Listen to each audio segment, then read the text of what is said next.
Oh well, guess it's that time of the week again. Let's get this show on the road, shall we? Sunday sharp do do do do do do. Sunday sharp do do do do do do. Sunday sharp do do do do do do do do.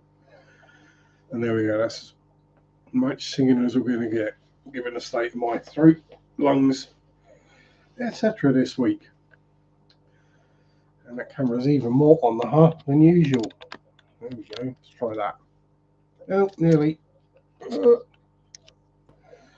And we're, oh, yeah, that looks relatively straight. Wow. So, greetings, person. We have one person lurking. So yes, as title of today's stream is Manflu. Yay, Tommy's here. And Yella. All the cool dudes showing up first. Look at that. It's like we're meeting up around the back of the bike sheds at school. I assume that's all around back of the bleachers. G'day, Marquis Mark, Yeater of Yabbies and Baron of Barras. And Sarah, hello, my dear. And Carl, how's it diddling? All the cool peeps are here. Becca's here as well. Oh dear. So yes, dose of the Manflu. Picked up from a person at work. Oh joy. Oh, drive safe, Tommy. Keep your eyes on the road.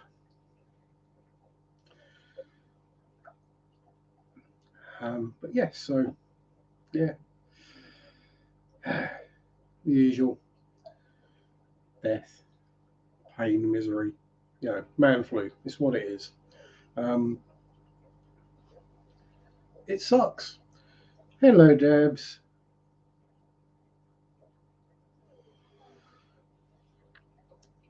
And it also tops off a fairly poop week at work as well.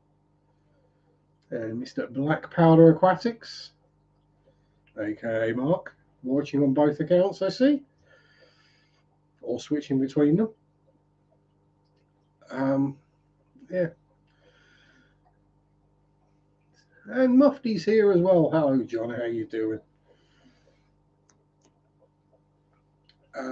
Yeah, it's one of them weeks where I don't know, the moon must be in the right place in the sky or something like that, because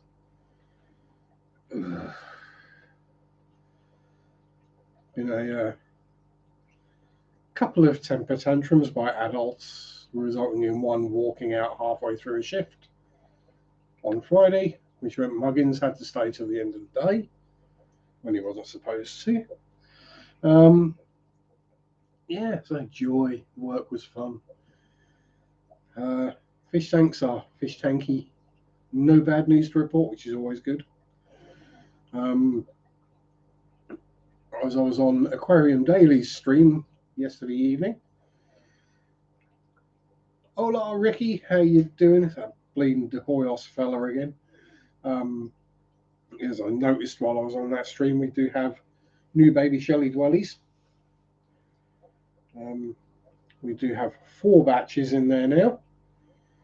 There's one I spotted early in the stream and another one I spotted later in here. There's 4 lots of fry in there now, in addition to all the other fry that are in there. So yeah, we're going to need to sell some of those again soon, because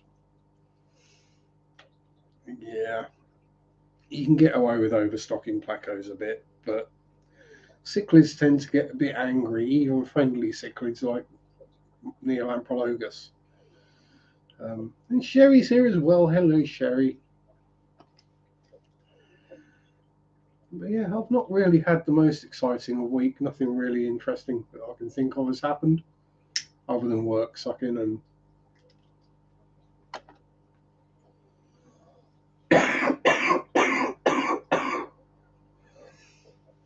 coming down with man flu and realizing that yes, COVID does screw your lungs up. Because despite it being a relatively minor dose of Manflu. Let's not beat about the bush. Yeah, I'm noticing it with the breathing. Um,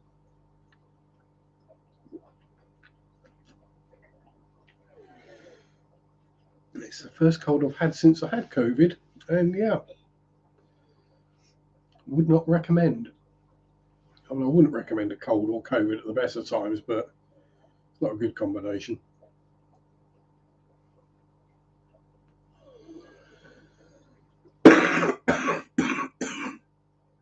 So yes, I do apologise. There will be more coughing than usual. Had COVID twice and never ill. When I had it, I just I just felt worn out for a couple of days. That was about it. Yeah. Now that's Evid that I'm going to send you. Electronic COVID. Um, yeah, so I didn't feel too bad with it. Then I got over it, and then I started getting back to doing things again. And I was like, why am I getting out of breath walking 200 feet?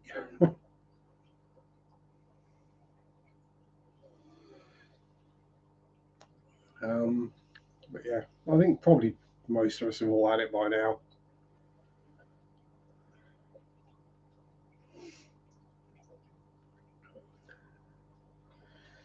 Da bomb, exactly, Sarah. I'm a ticking time bomb waiting to go off. Just explode plague everywhere. Just call me Nurgle. That'll do the trick. And there we go. Ended up in hospital with pneumonia and in hospital with Christmas. Ooh, yeah, that's not going to be good. Especially at Christmas. So everyone, yeah, no. Yeah. But yeah, it's not a good thing. It's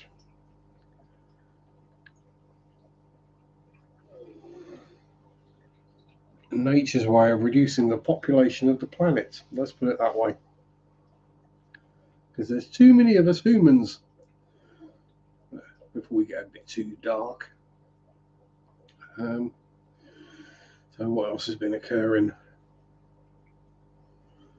I was on Andrew's stream yesterday. I'm watching some random stuff this week as well. So can't even remember what most of it was. Did sit and watch the 2015 Bathurst 1,000 kilometres. About 5 billion too many. Probably not far off.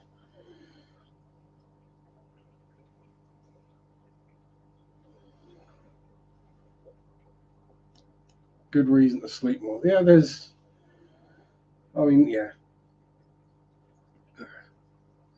both, Tommy. Too many humans and way too many ignorant ones. Um, and entitled ones. Yeah. Um, yeah, any reason to sleep is always good. I'm never one to say no to a nap. Um,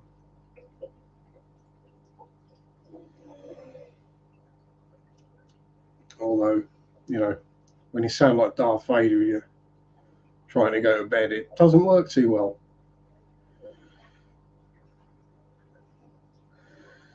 Yeah. You're not ignorant, Yalla. You're not entitled either.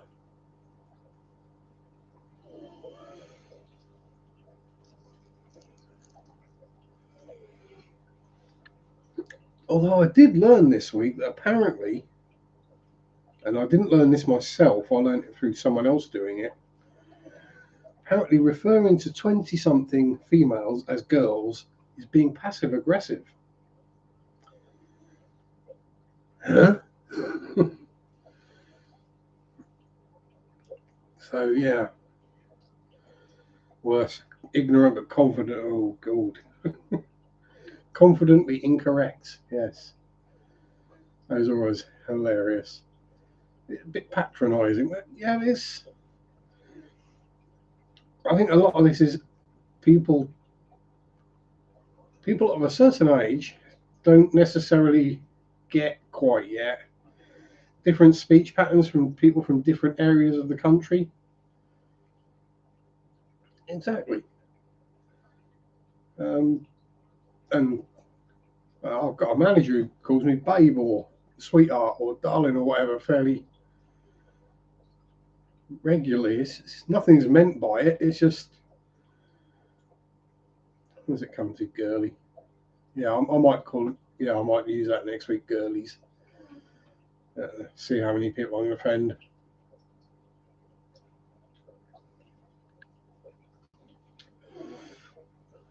I think it's people who don't like straight talking these days, is what it is. Easy now, darlings. Danny boy. Oh, sorry, Dan. Yeah, I can't call you boy. That's probably the equivalent.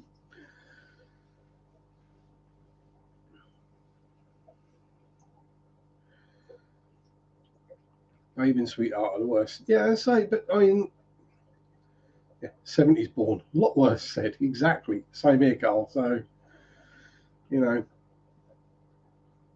Oh, oh, okay. Sherry's got filter problems. Not working. No bubbles are coming out. So we're talking an air-driven sponge filter. Well, fish be all right till Thursday. You don't need to replace the tank. Just, um, if there's no air coming out the pump, then yeah, the pump needs replacing or cleaning if you can do that. Some you can, some you can't. Bio orb. Are you in a hard water or soft water area? Because something I find, because I'm in hard water. Oh yeah, that's the only salute I can give. Um, because I find sometimes being in a hard water area that the little air channels inside the various sponge filters or whatever do get blocked up with the calcium deposits after a while, so they need a bit of a degunk. Yeah, so it's probably either something's got blocked up in the filter, in the various airliney bits, or the pump's not working. If you just pull the airline off the end of the pump and hold it up to your face, you'll feel if there's any air coming out of it. And then it's just a case of gradually disconnecting things down the line until you find out where the air stops going through.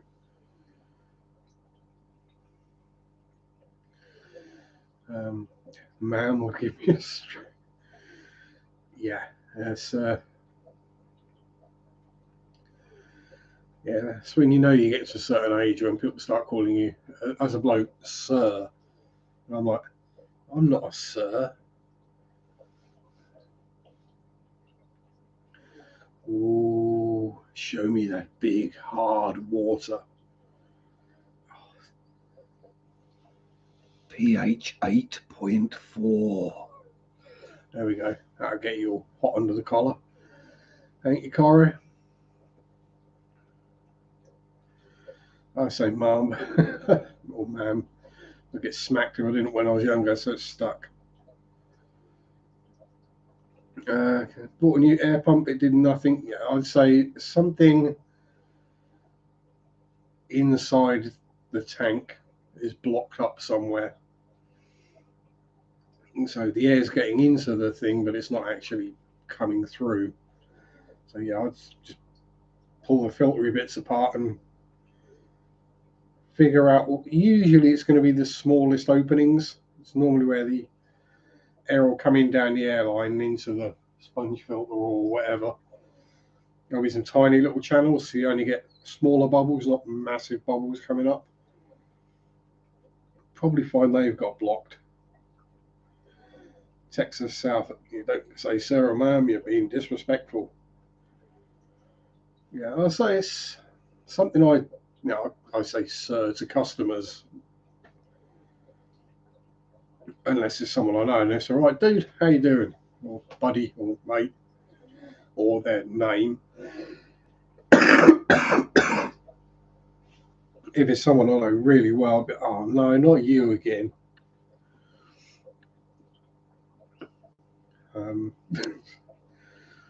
The thing with living in a small town and having worked several shops and businesses locally, you get to know a lot of people, and a lot of people get to know you. It's especially amusing when they come in and like 40 Chesterfield Reds, and they look at you like, hang on, what? Yeah, that's what I smoke. Why am I being asked that? Oh, right.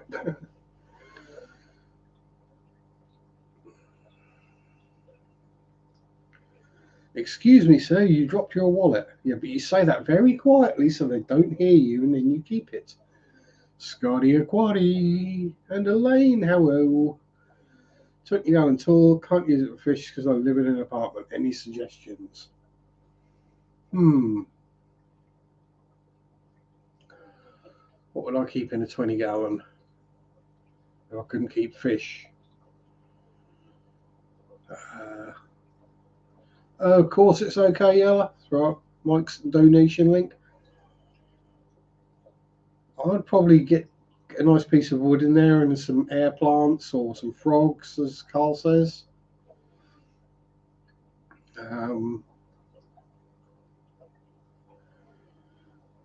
Yeah, something more planty based, so it just looks like a terrarium kind of thing, and then perhaps sneak something alive in there.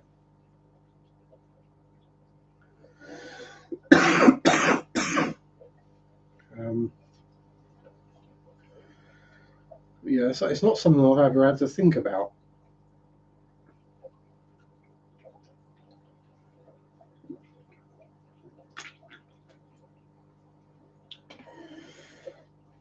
Although if I did rent, I'd probably get some snotty letters from whoever.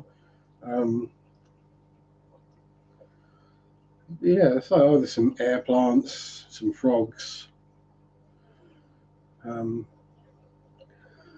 Just something live and green would look nice.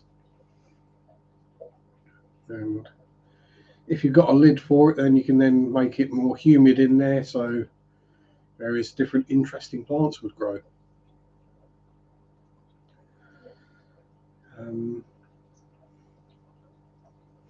Yeah, so it's not something I've generally looked into, but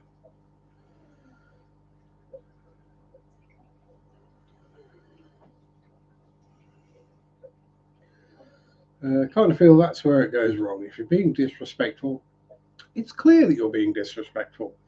If you're just trying to get by in life with others, and folks take disrespect out of nothing, is their problem. Yeah, exactly. If you're not trying to be disrespectful or insulting or offensive, and someone takes offense, that sounds like a them problem to me. Yeah, not a me problem.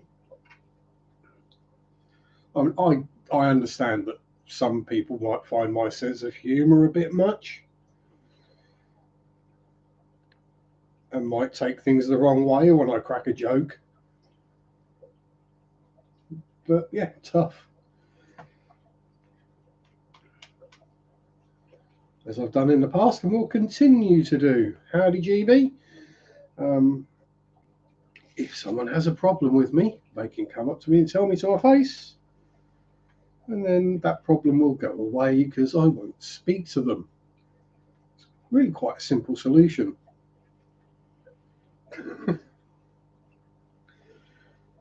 Or I just won't speak when they're around. It's quite easy, really.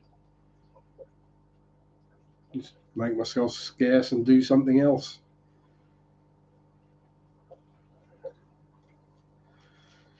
Yeah, exactly.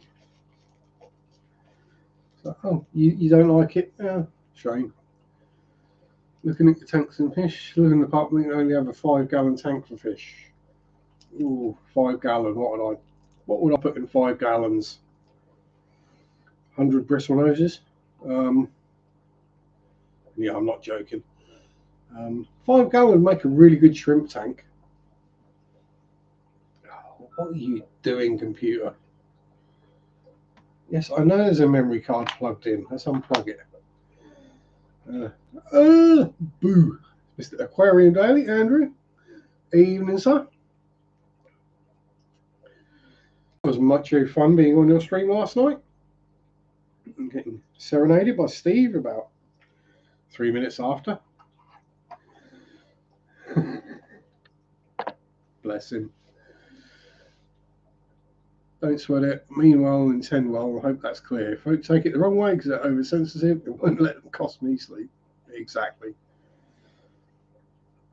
I think it's just a generational thing. That there are those of us of our generation that they just got that little bit thicker skin and just don't get why people get offended so much. We just get on with it and ignore it. Got a copyright strike from Steve playing the harmonica.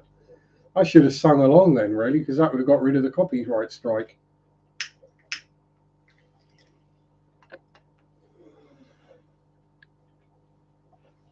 You see, Steve playing his harmonica. There you go. It means it actually sounds like what he was playing.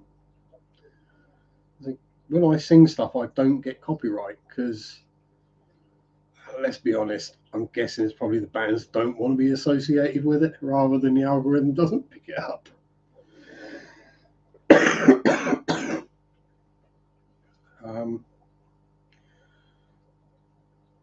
And given the state of my throat at the moment, it would probably work quite well, me singing Louis Armstrong.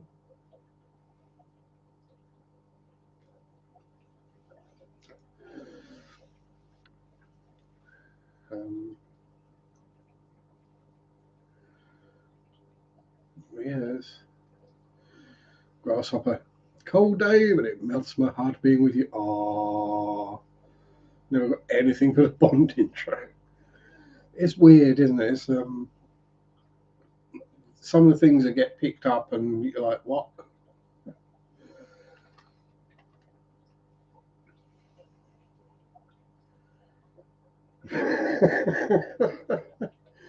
And Yellow's timing out Grasshopper. Oh, joy.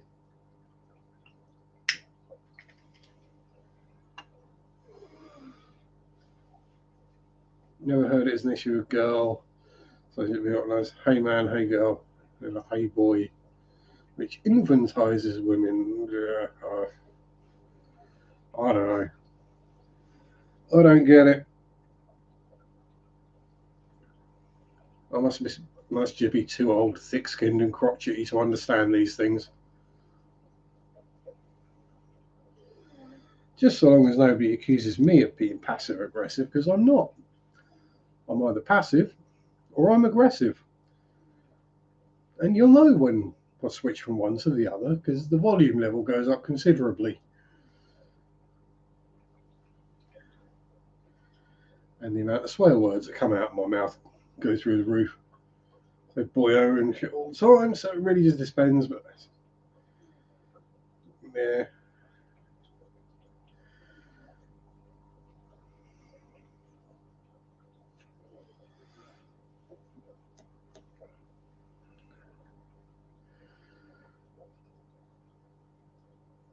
Yeah, I'm the same, Tommy. I just can't keep up with it. I just try not to say things that you think are going to be wrong, but you know, we were talking about transit vans the other day, and the nickname for a transit van, if you're not British, is a tranny. So you start talking about tranny vans, and yeah, people get upset, and you're like, we're talking about a bloody builder's van.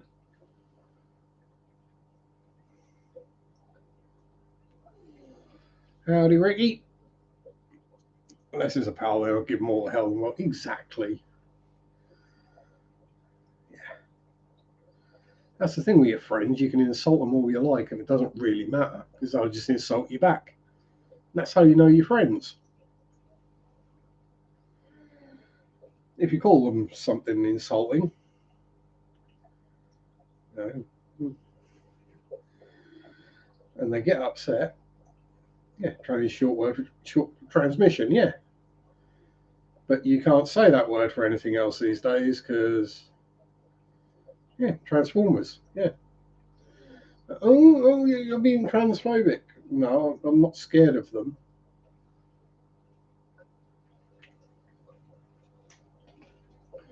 Just correct me if I'm wrong here.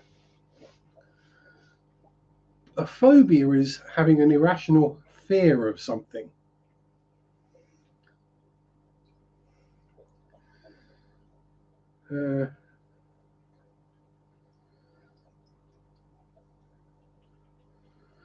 Getting my oil changed in the sign shop said, training service, $5 off. So I asked if I came back in the dress and get the discount.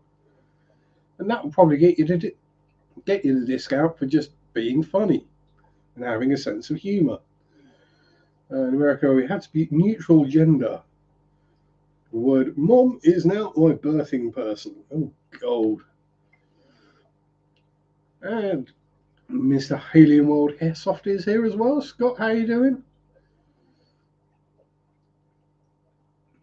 Oh, yeah, that's the way it should be. You know, I did get the discount because I laughed. Yeah, you made a funny and you got rewarded for your sense of humour.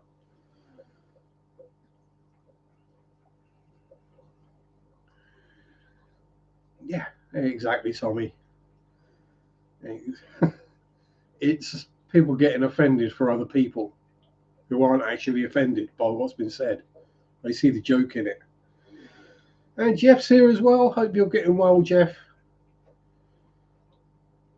Good to see you back in the land of the living. As long as you're not being a butthole about it, exactly. I think it's just I think it's people that haven't been in the real world long enough. They haven't actually realised how things work anymore, or yet.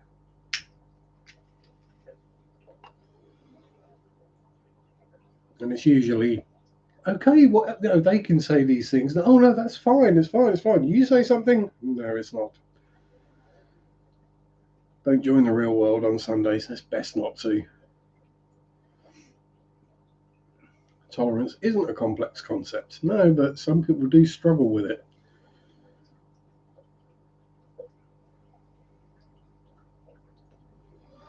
It's going the same way as common sense.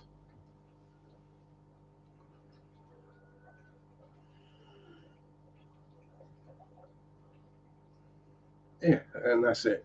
You do you, but don't try and force you onto other people if they don't want that. Yeah, I don't know. Must just be too old and cynical. Yeah, we should be intolerant of intolerance. Yes.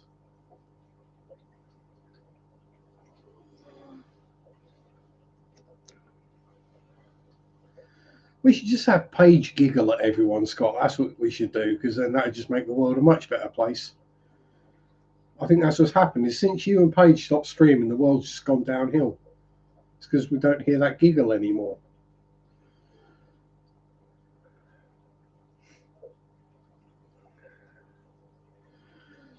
Well,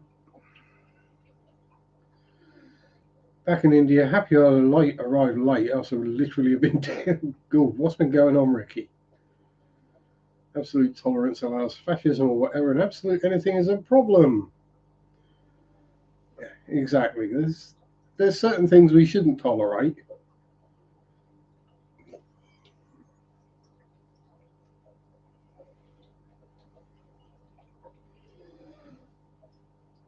Certain things we should just let slide because it's people just don't. Yeah. Oh yeah, yes. Tommy was in the Rocky Horror Show. He was Frankenfurter. Well, he showed his Frankenfurter anyway.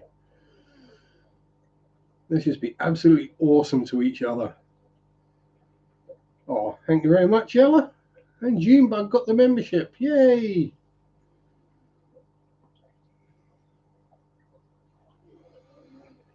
Yeah. Just be excellent to each other. That's the only. Like Spike. Yeah, this one's probably going to get blocked anyway. Ooh, can now gift memberships from your cell phone. Hello, Adele.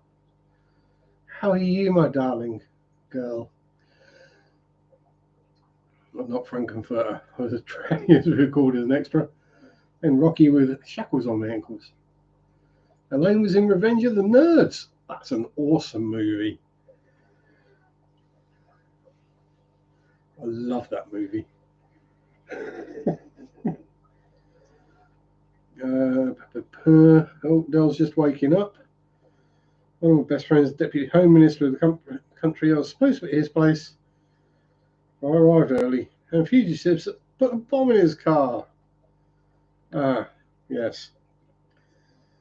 Getting a bit like Northern Ireland was in the 80s then.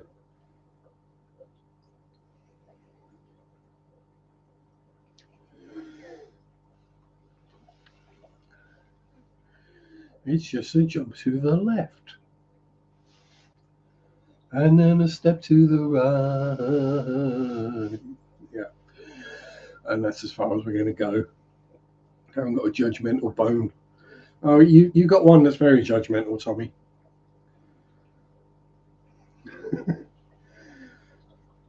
That one's very good at judging who you find attractive and who you don't. It's my vape.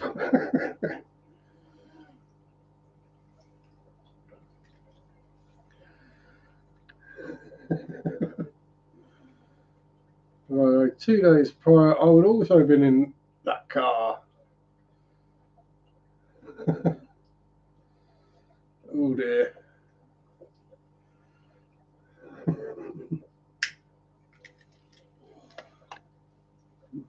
Was the judgmental bone one of them ones, was it?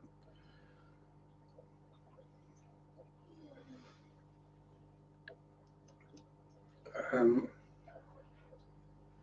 Damn it, I don't need the time oral on the brain today. Yeah.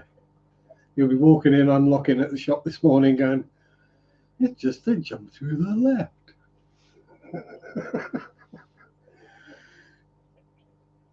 And every time you have to step to the right, you'll be doing a pelvic thrust as well. So, yeah. I reckon you probably left it in the baby's crib, Dan. That's what you've done. Yeah, but have you got your toast with you, Tommy? That's the important thing. Got to have your toast. You know, the Rocky Horror Picture Show is always hilarious to go to, even if the performance is really bad. Just seeing the other people in the crowd. What's in the large tank behind me? Fish. Sorry, I couldn't resist. A whole bunch of Limia perugiae. Let's grab the Camirara and have a look, shall we? Looks like water plants and fish. He's the reason you get all your permits. Right, untangle. So, where are we? So, a whole bunch of Limia perugiae. We have a rather old and ratty looking dwarf neon rainbow. We have, if Donna's about, we have some albino and palliatus cories spread about generously. Oh, there's one. Some black neons. Pair of adult bristle noses who are both hiding. 2 male electric blue acaras somewhere. Oh, there's another bristle nose. That's just an escapee. There's another spawn of bristle noses in there. Where are the happy caras gone? Where are you at, Bert and Ernie? What are you hiding up for? Oh, there you are. I see you. There he is. There's one of the happy caras. They've just woken up from a snooze, I reckon. And then, yeah, just some ludicrous plants that have just gone a bit nuts.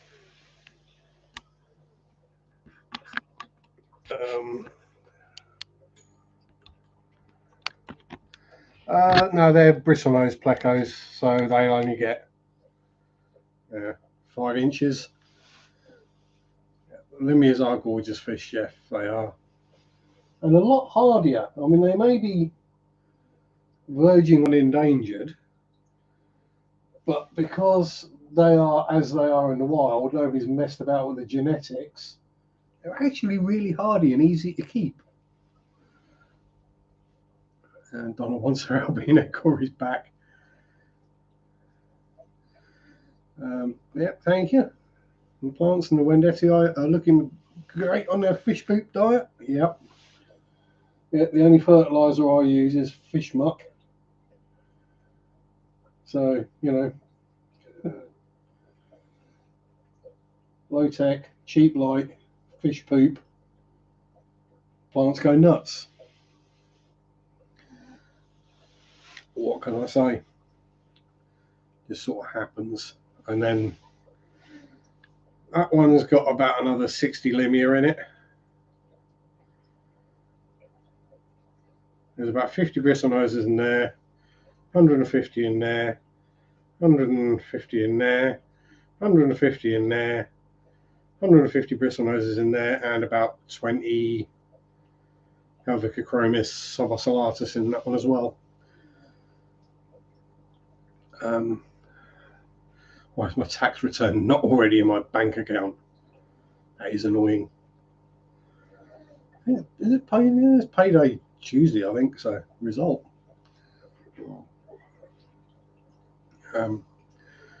We didn't do the LFS this weekend because last thing I wanted was be leaning over tanks of warm water with a snotty nose dripping everywhere. It's not a good look.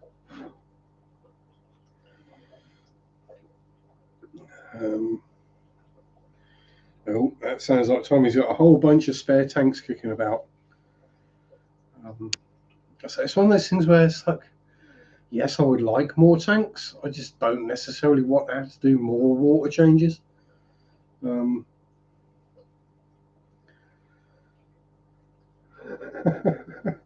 How bad is it for your tanks? The drip's not what's needed in them. Probably not great. Although they're plecos, so they probably just eat it anyway. Given the amount of muck they produce. Just curious and planting seeds. Yeah, it's just when you're not feeling good, trying to catch a whole bunch of fish is not fun. Last time I was at the LFS, I drilled 300 for 90 bucks. Ooh. And you're talking gallons, that's 1,200 litre. Damn. Curved acrylic 40 with a built-in sump I'm not using though. Ooh. Ooh. What would I do with a 40 litre or 40 gallon? Ooh.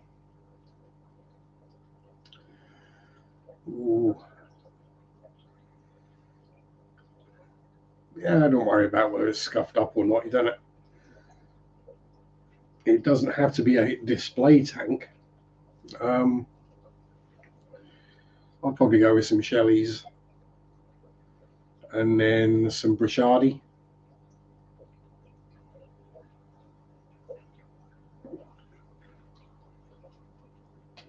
House with a huge wall tank. Yeah, that'd be cool. The only problem, I always look at these big tanks and think, how the hell do you do stuff in it? Like, say you want to change the planting or switch out the substrate, and you can't actually reach the bottom of the tank with your hand.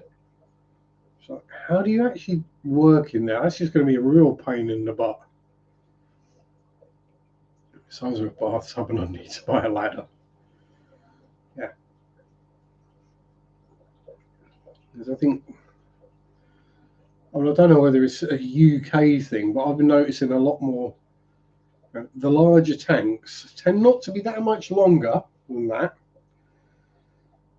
and they don't get any wider front to back. They just seem to get taller and taller and taller until you're like, you need a step ladder to be able to reach into it, and then you're never going to reach the bottom of it. Yes, I knew someone would come up with that one when we started talking about ladders for skateboards. That's, yep, that'll work. Actually, that's a bloody good idea. You should still be able to get a bit of a lean on it and get it to go around corners as well. Yeah, the Imperial gallon is bigger than the US gallon. I think the Imperial gallon is something like 4.5 litres, where the US gallon is about 3.9 litres. So we just generally work at 4 litres to a gallon, tends to work about right. 75, yeah, 75 is plenty big enough, Jeff. I mean, unless you want to keep monster fish, I don't see the point about. If you're not going to have, as I say, big fish, you don't need a big tank. I think a lot of it is it's the same thing with filters. There's a lot of slap it on the desk and measure, just be done with it. I've been to Tenerife. Well, I've been to 11 Reef. Yeah, that kind of thing going on. It's in that picture, is just a 20 long, 300 with the stand and everything. Not sure if it fit in the SUV. Yeah, so I'm always a practical kind of person. I'll look at something and go, that's not going to work. I'm like, this rack here, technically it should have another shelf in it. And I could put the other shelf in it. It'd be an absolute nightmare trying to catch any fish in any of these tanks with another shelf. Because like the next shelf will be sort of there, and trying to get a net in and then catch bristlenoses or limias or grabensis. No thanks. I'd lot better put the net straight down and just no worries.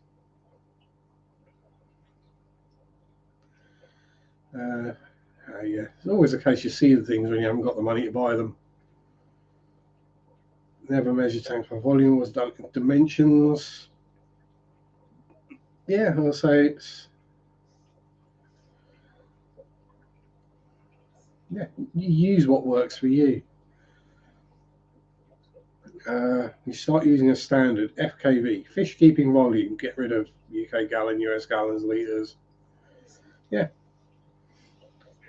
Just measure tanks on how many bristlenoses you can keep in there. That sounds a good plan to me. Yeah. How big's that tank? Well, it's approximately 8,000 Sharpe bristlenoses. Huh?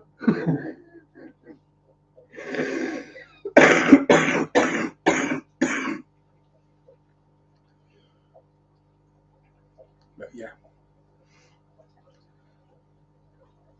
Yeah. Don't stock your tanks at 2 feet per gallon. It doesn't work.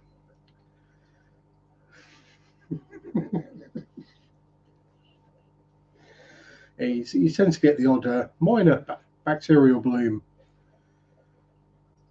8,000 Sharpe bristles. 50 litre. Yeah, pretty much. Although I've been getting told off again because apparently you can't keep a bristlenose in a 15-gallon tank.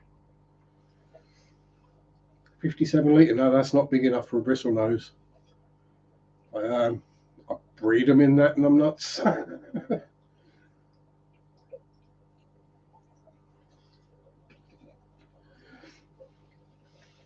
Yes, I know what your website says, or the person whose website you read says, or video you watch said. And I'd agree. A 20-gallon is probably safe to keep a bristlenose without overloading anything. But then some of us go, meh, I've don't mind having to do the odd extra water change or filter clean. So there's an east versus stuff fish in the smaller tanks without any issues. In the west, people talk about inch per gallon and stuff. Why do people think a bristlenose gets as big as a standard pleco? Because they probably not actually had a bristlenose. They probably keep buying commons and then wondering why. Oh yeah, 100 Sharpe bristles. Yeah, it's 27 feet. We did work that one out, didn't we?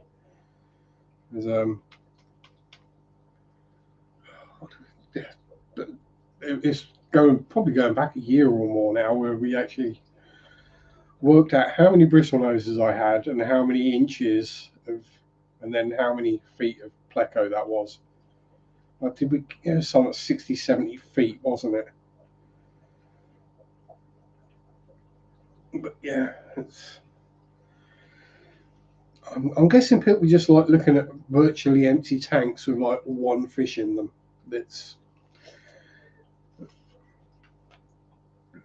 And then they don't like doing water changes or cleaning their filters. So, you know,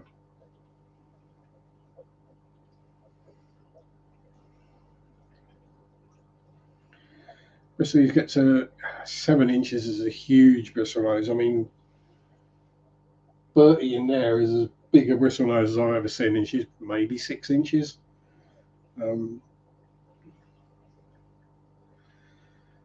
Is there a difference between a common and a bristlenose? Bristlenoses get about that big. Common plecos get about that big. That's the difference. Problem is, they're all for sale in the shops, and they look very similar when they're small.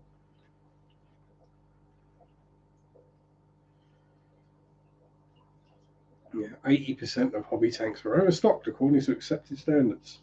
I think in my case, we can say 100% are overstocked. Yeah.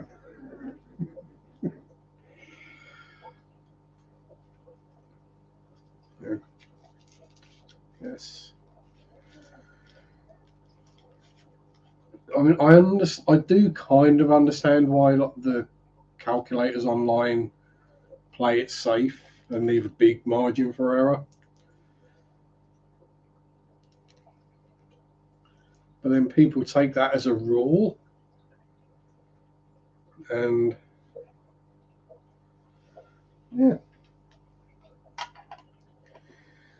go with what works for you. If you can make it work, you can make it work. Exactly. You found more surprise fry. Something's right then. Because unhappy creatures don't do breedies.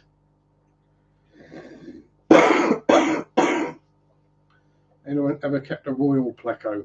As royal arabesque, is that? Or that's a panac, isn't it? As far as I'm aware, it's just a big pleco. But if Rebecca's still here, she'll know exactly what to do. What with Rebecca being our plexpert.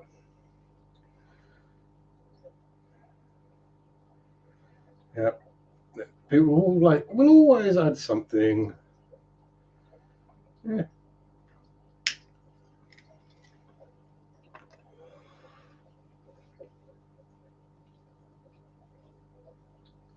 But so you get people who complain that the shop is overstocked in the tanks. So,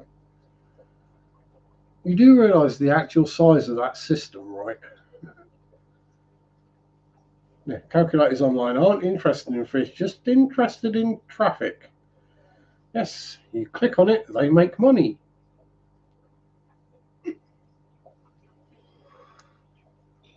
Which is why you can't save it and download what you've worked out, because then you don't go back to the site.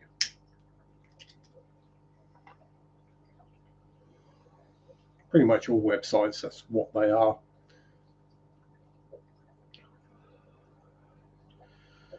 And had a neighbour pass away and was given his tank, thought was filthy, and went drain the tank. Found neons, angelfish, and 2 plecos. Put the fish in clean water and everything died but the plecos. It's this is one, and again, it's another one of those things where just because the water looks murky doesn't mean it's dirty or bad.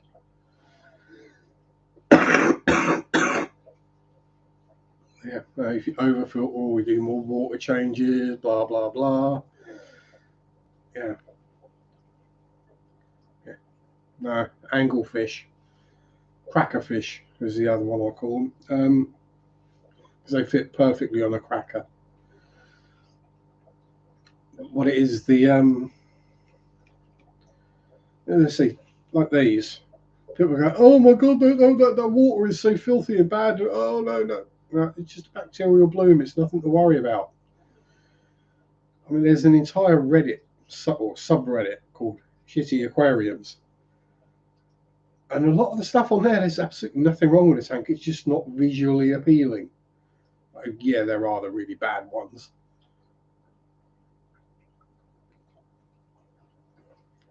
Yeah, I didn't mean it in a racist manner. I mean, because it fits on a cracker. Like a discus is a sandwich fish, because a discus fits nicely between two slices of bread. Perfect fish for a pizza.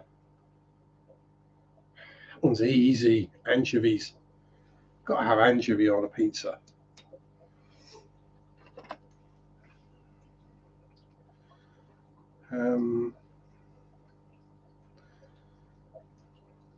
Yeah, I'd say plecos are pretty bomb-proof.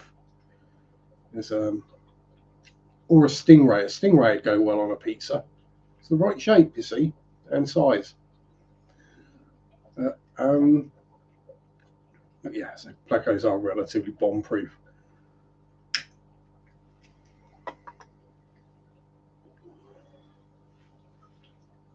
It's generally when people manage to kill things like bristlenose plecos, you're thinking, okay, what's wrong with that tank?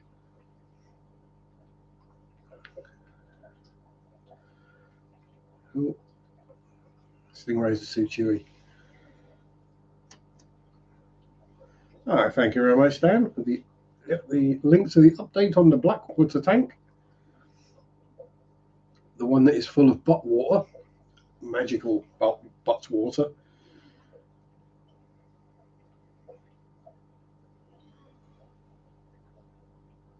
Have I eaten any of my fish?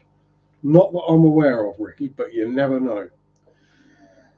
Um, Given the way that the snails tend to migrate from tank to tank, and the shrimp do it as well, I've probably eaten some of them in the night. Prisoners make very crunchy whitebait. Would I eat any of my fish if I was hungry enough? If I was starving to death? Yeah, might keep me going another day or so, but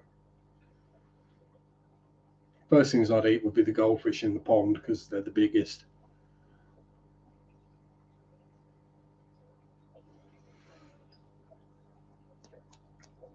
When will I eat the fish?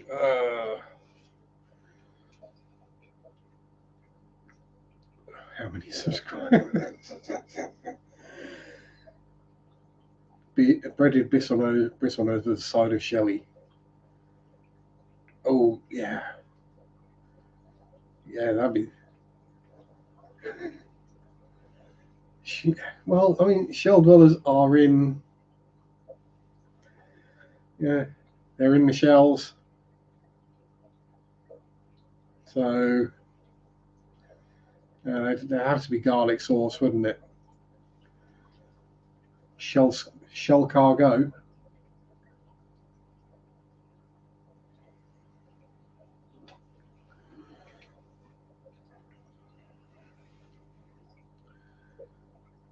Too many spines. You can use those to get the bits out between your teeth. Yeah, I'd call that one fully stocked, Scotty. Tommy, sorry. 90 fish in 120 gallon. Yeah, no worries.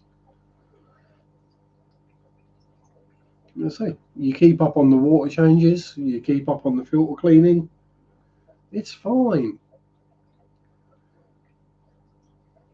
And let's say you probably find the ghost knife the anglefish, probably the Sharpes, quite possibly the cribs as well, and the gourami and the denison barbs are eating a whole bunch of molly fry. Water changes with chumps. Now that's a biological media.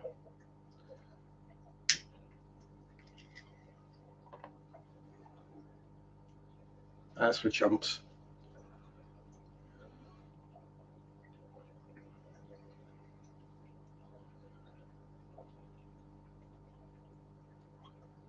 Yeah, so it's when you got Dwarf Neon Rainbow and you got a pair of Acaras in there, yet the numbers of Limia keep going through the roof. Typical live bearers doing what live bearers do. Because I've got some very, very horny boys in there.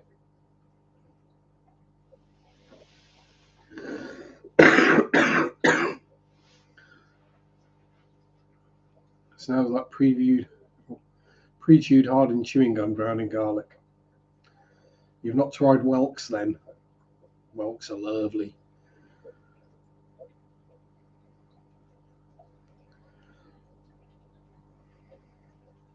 Yeah, if you've got two cribs, you're soon going to have more cribs. Especially if it's a male and female.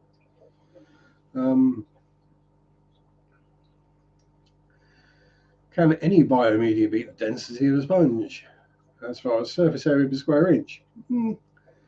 Maybe from brand new, but as soon as it's been in the tank a few weeks and accumulated a bit of gunk, no. It's one of those. Yeah. I'm old enough to remember when we didn't do biomedia. Yeah, there were rocks in the bottom of the box filters. Now you stuck some gravel in the bottom. That wasn't as biomedia.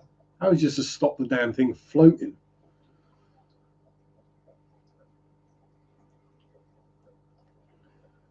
Yeah. There's more to it than the surface area. Sponges, you can clear that surface area. You give them a good squish out, yes. Ceramic media, you can't. It gets filled up with gunk and becomes solid. I can see biomedia being better than gravel. Well, possibly, but all the arguments about the denitrifying bacteria living in the biomedia and what have you, it's in a high flow, high oxygen environment. You'd literally be better off burying that media under the substrate. It'd probably do more good. Might actually work then, but nothing beats sponges. Yeah. Yeah, the moving bed is just self-cleaning. But then, so I see those Zis filters with the media bouncing around inside it. You got the bit of sponge at the bottom. So any gunk that goes into there is just getting cleaned off and spat back into the tank, isn't it? Filter socks, sponges aplenty, bio balls, some lava rock, and the cheap plastic scrubbies from the dollar store. I'm guessing the cheap plastic scrubbies from the dollar store do just as good as any of the other stuff.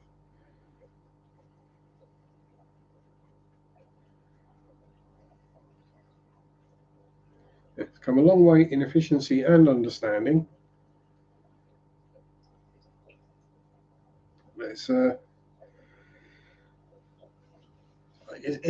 I think it's at the point now where, again, it's that stick it on the table and measure it. Oh, you need to run at least 2 FX6s on that. What?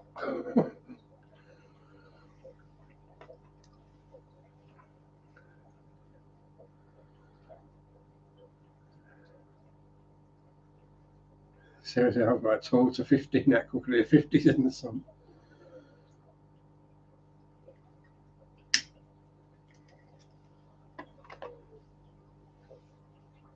Yeah, you're just looking for something with plenty of surface area that's not going to break down, isn't going to clog solid,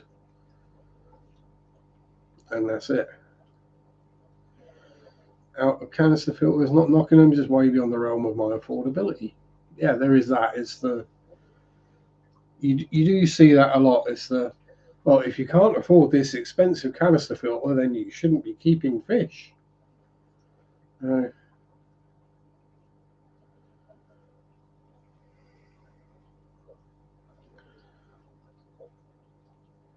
Surface, surface, surface, and a wee bit of flow. Anything on top of that is, yeah.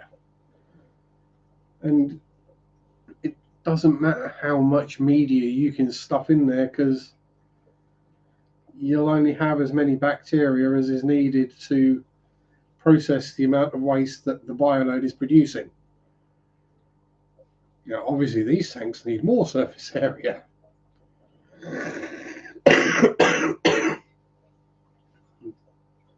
This one is a highly stocked tank. It's literally running one old school box filter and a Fluval U4. And it does perfectly well. There's twig cat type of whiptail. I think very similar. I'm not entirely sure. I've not had either. Pond muck and mud and the nasty stuff with it. Yeah. This is, yes, the old school box filters are the ones from your vintage books. Yes, Rebecca. They're the little plastic box with bits of floss in it and then gravel in the bottom. Air pipe goes in, bubbles come out. That's what is in the corner of that tank. Oh, let's have a look. Tucked away down the back there. If you can see it through, you can see it better in the reflection than the side of the tank. But yeah, one of them. The old school. And yes, I drilled a hole in the top of the uplift pipe to try and get it to run a bit quicker, and it worked. Just made it a bit noisier is all. Yeah, plants will pull more muck out of the water than anything else.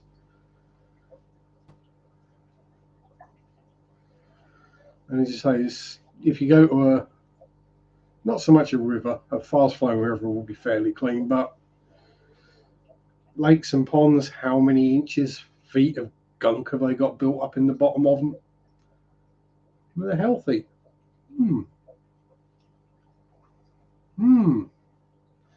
It's like there's something about that thick layer of muck in the bottom of the water that might possibly harbour something that, keeps the nitrate levels down.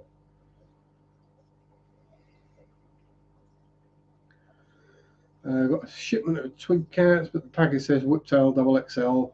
Thailanders, I don't blame them. They write wrong stuff on the pack sometimes.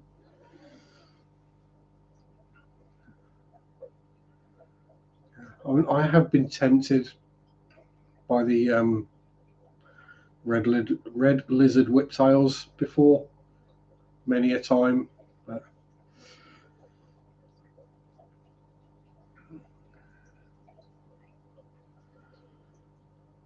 no, it's. I say, as Dan's got the box filters in all his nano tanks. They just work. They're cheap. They're like a sponge filter, but when you pull them out of the tank to clean them, you don't end up with half the muck falling off the filter and going back in the tank.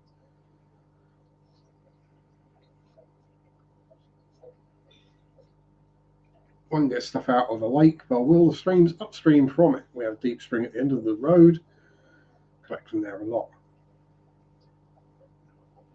Yes, fresh springs are safe. That indeed they are.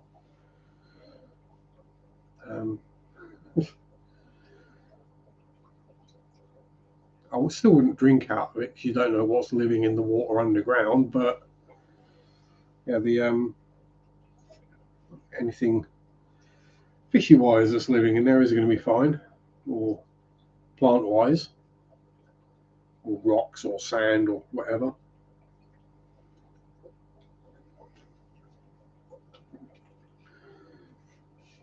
The demons will get in your tank regardless. That they will. Because we all know now that you can't put crystals in your tank because then you'll get worms. Sorry, Craig, if you're watching, I couldn't resist. Drink out with a live straw. Yeah, I know what the live straws are. Yeah, basically a carbon filter inside them. There's a sediment and a carbon filter. So it just gets all the bits and gunk out of the water, so it's relatively safe to drink.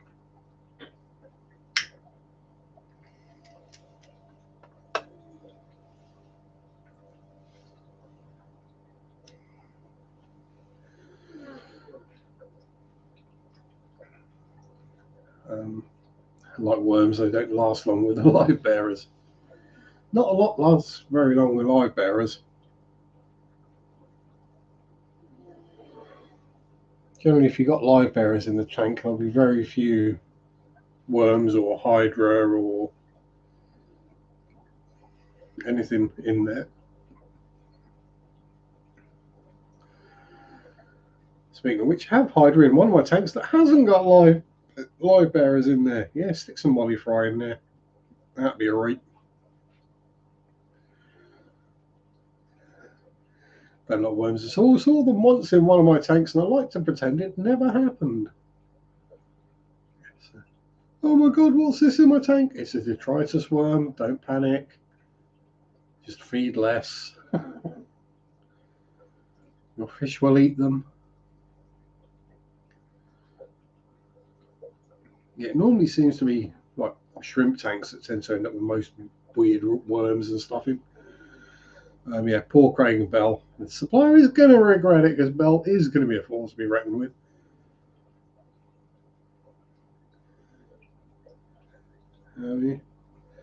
If nothing else, she'll throw a crystal at him.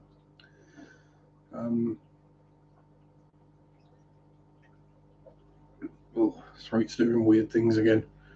Yeah, I think they're kind of hypnotising to watch detritus worms. It's how they get to where they want to go. They just randomly go, and they end up where they want to go.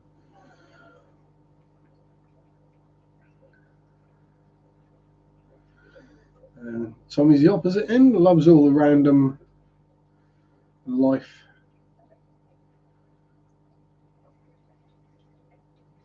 Oh, thank you very much, Danny boy, with the memberships.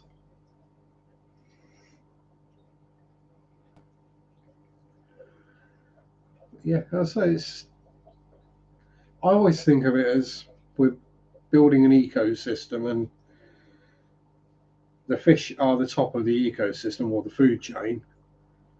And if you can create the entire food chain up to the fish, things generally tend to stay fairly healthy. If you keep your tank perfectly clean and oh no other random things may live in it. No, there's a poop on the gravel, we need to remove it. Why are my plants dying? Yeah.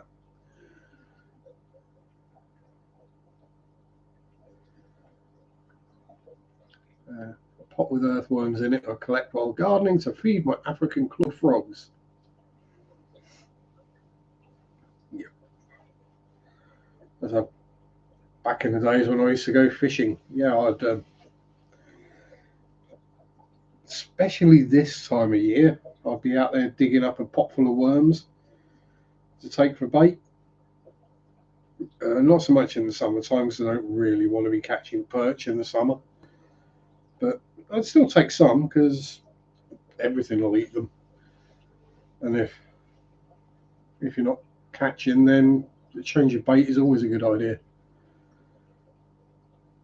Not as bad as ragworms or leeches. What about bobbit worms? Those things are nasty. So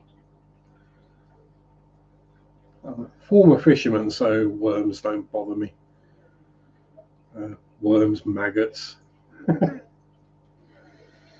wasp grubs. Pretty much tried anything. Which is why I don't get out of the lake. None in the creeks or springs, just the lake. Sometimes and the lake is nasty.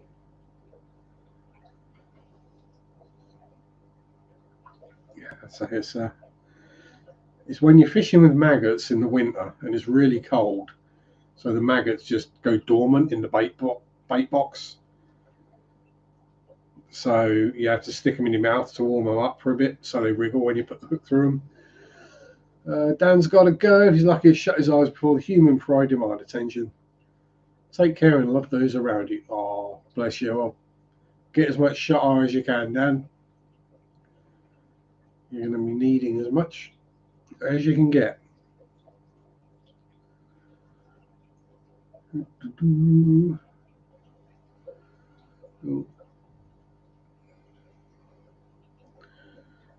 African clawed frogs are amazing but hard to find. Yep. Tommy knows where to find them. Pet Supply Plus. Again, that's another one I've been tempted by, but they don't seem to sell very many in the shops, so I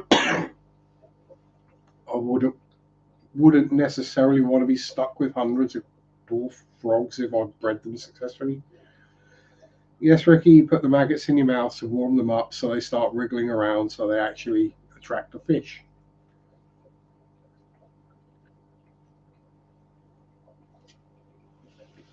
You just stick a couple in between your lip and your teeth. That way you don't accidentally swallow them. They're only blue bottle, usually, maggots.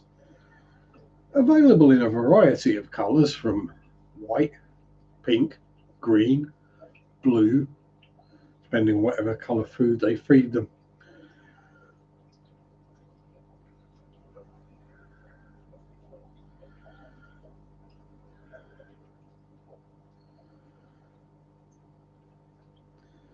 Dwarf clawed frogs are great. When you first get them in stores, they refuse to stay aquatic. You mean they keep trying to jump out the tanks?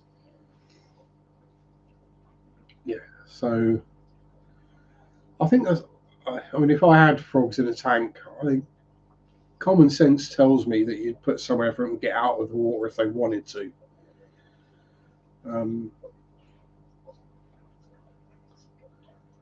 Just a little ledge or something, or a rock that sticks out, just so they got somewhere to sit if they want to. Same with most of the crabs as well. They like to be able to get out of the water occasionally. And ropefish. Generally, the stuff that is really good at escaping from tanks is normally because it likes to be out of the water occasionally.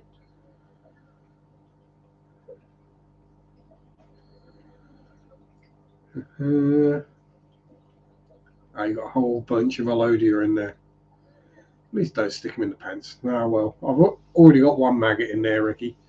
Don't need any more. I'll get confused. Stick a hook through the wrong one.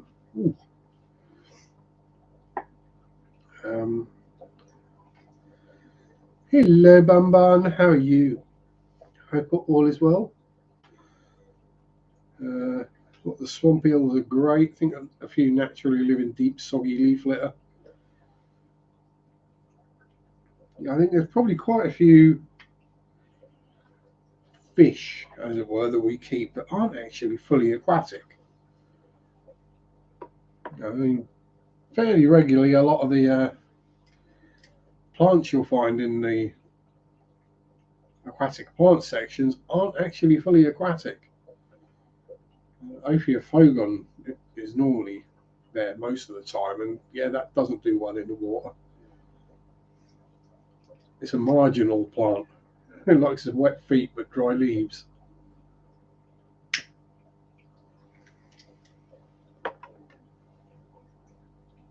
Oh yeah, Spaz was fine. He didn't mind coming out of the water.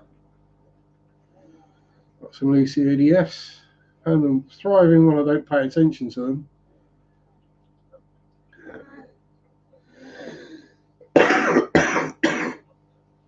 Because if you pay too much attention, then yeah, they don't do the breedy. Nubis is marginal. Mm-hmm.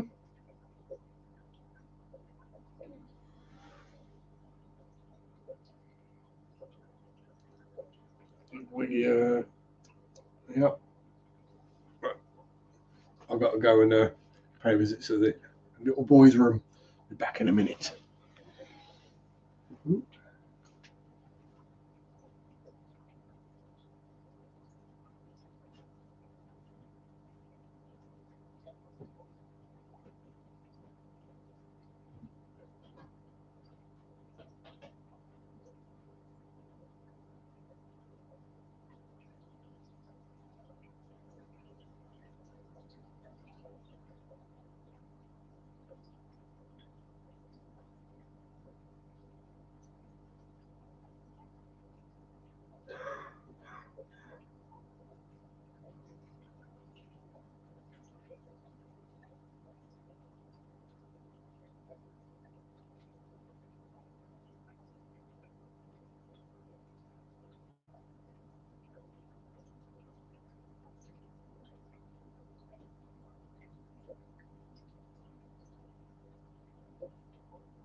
That's better.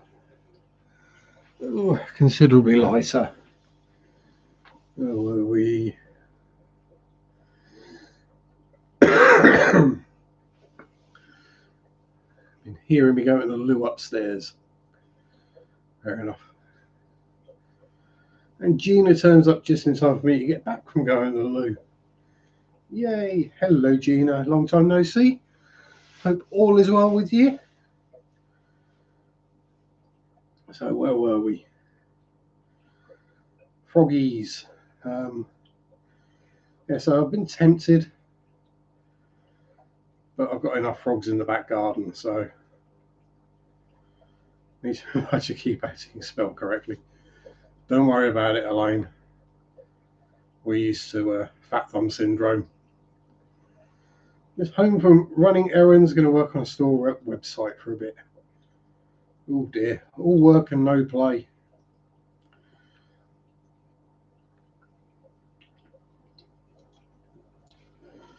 It's never a good sign.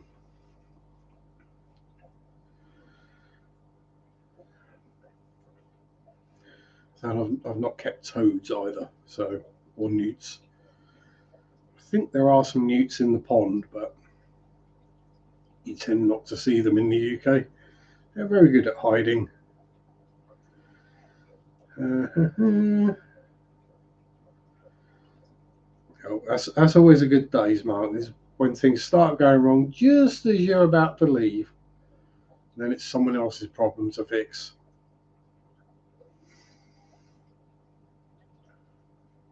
I just had one of those weeks where I turned up just as it was going wrong. So Muggins got to fix it all.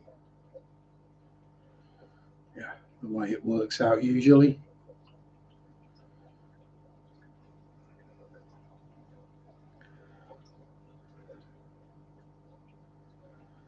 You might be able to ask him to get you some in, Elaine. Never had frogs or so I have been pissed as a newt. I think we've all been there, Mark. But yeah, so it's getting to that time of the year when the froggies doing the breedy in the pond outside.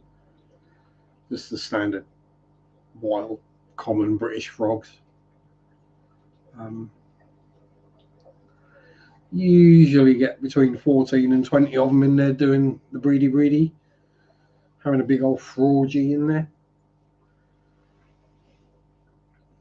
And if the weather's a bit warmer and I've got the back door open, it's all I can hear. Yeah, frogs are very loud at night. Yes, they are. Yes, you get a constant sort of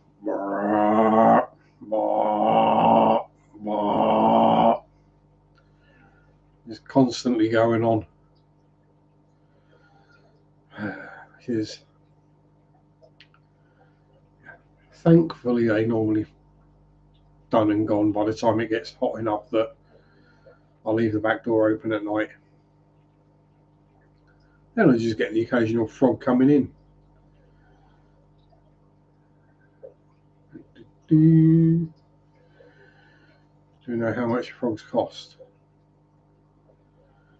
I'm suspecting a joke. Bop.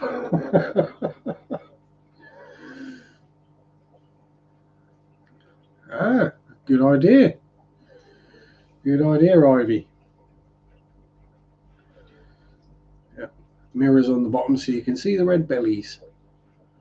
And probably the prettiest aquatic or amphibian in the UK will be the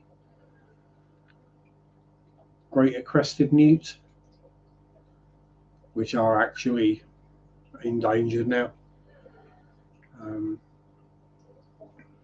African bullfrog. Yeah, that would be loud. And a female Pac-Man, she was quiet. Yeah, I'd say if I was going to keep frogs indoors, it would be one of the sort of the African clawed frogs, or one of the standard ones. So there's a chance they might actually sell if I bred them, because I've got a feeling things like Pac-Man frogs and bullfrogs probably wouldn't sell too well if you bred them. Yeah, they do still call. I think it was Jess found that out the hard way. It was a croaking gourami, wasn't it? Confused the heck out of her. Now she's got her milk frogs, and they will start getting loud. And some frogs sound like humans screaming as well, which is quite eerie. Yeah, I can't imagine bullfrogs sell well. No, they wouldn't. I'll say the little African dwarf and the albino little ones, they'd probably sell okay. It's just whether there's the money in it to make it actually worth dedicating a tank to. I'm pretty sure if they just spawned in a normal tank with fish, they'd all get eaten. Yeah, I'll say dart frogs being that much smaller, and also not needing a tank full of water, as it were.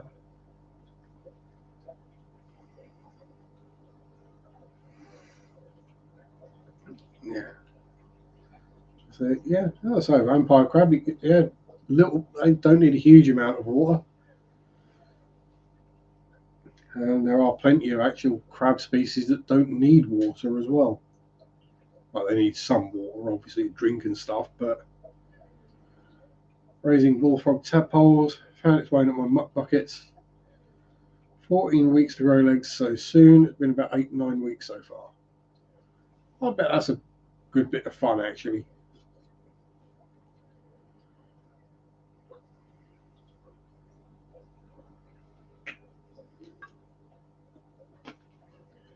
Yeah, I was saying crabs will eat anything they can catch with their claws as well. So if you've got inquisitive fishies that go, "Oh, what's this?" and get a bit close, they'll get nipped.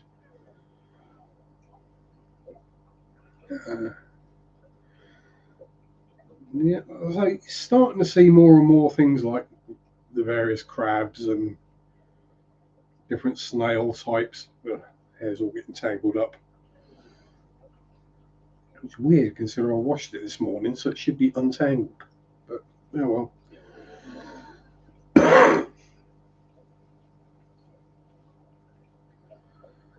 Yeah, hermit crabs would be quite amusing.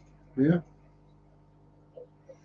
You have to keep finding gradually larger and larger shells for them. That's the only problem. It's when you start having to find conch shells that you've got a real problem.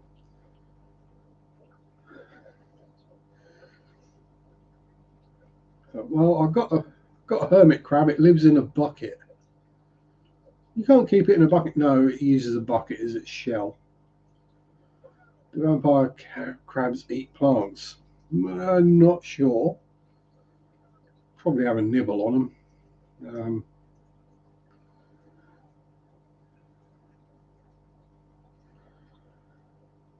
It's one of those things where someone will probably say they don't, and someone will say they will.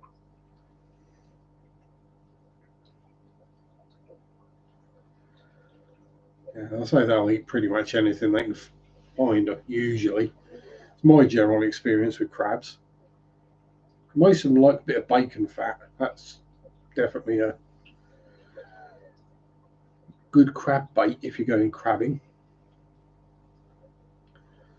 Wrap some bacon fat round a rock, tie it on, and just drop it in.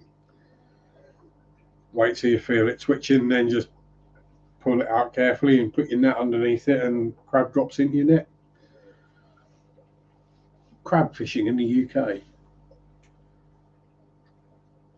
One of the few interesting things you can actually do at a sandy beach. Is sandy beaches are one of the most boring places on the planet. They're like the nature equivalent of an exam hall. Yeah, occasionally people, yeah, there will occasionally be a fish that grabs hold of something and doesn't want to let go.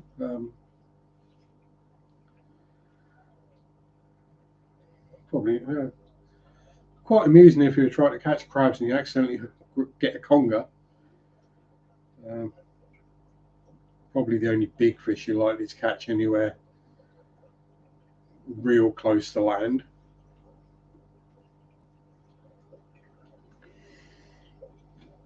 Especially if you're fishing off a groiner or a wharf. Yeah, so I mean, when I say beaches, I mean it's a British thing. You go when you're a kid, you get taken to the beach for a day out, and you just sat there and right. Well, I've built a sandcastle. I've been for a paddle. What am I going to do for the rest of the day? I'm bored already. I've been here 5 minutes.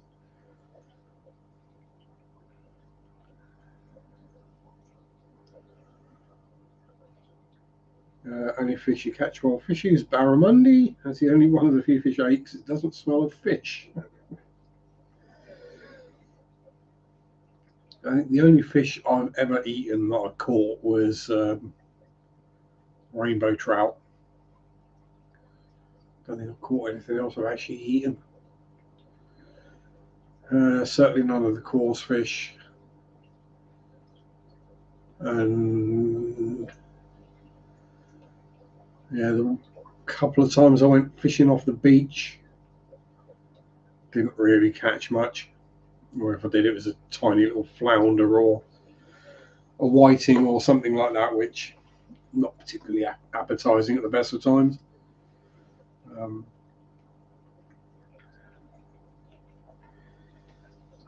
yeah, try. Can't remember whether it was one. Yeah, got a lot of parasites. Yes. Can't remember whether it was one a free day at the local trout fishery or something like that, or was given one. I went there and managed to catch a trout. Not bad considering I'd never been fly fishing before.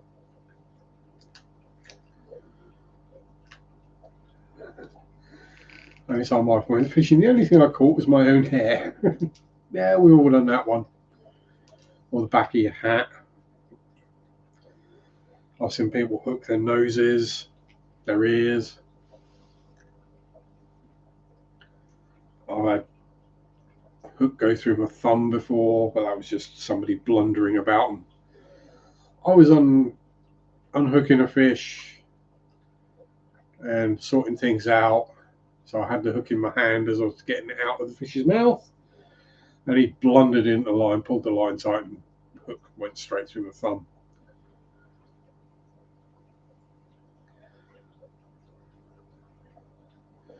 Fly fishing is a good way to spend a day. It was a rainbow trout, a farmed rainbow trout, not a wild one. So It was just a, like, yeah, it wasn't a complete waste of a day, let's be honest. I did learn quite a bit about how to cast a fly, but that was 30 years ago now, so and given the state of my these days, probably wouldn't be able to do it for more than 5 minutes.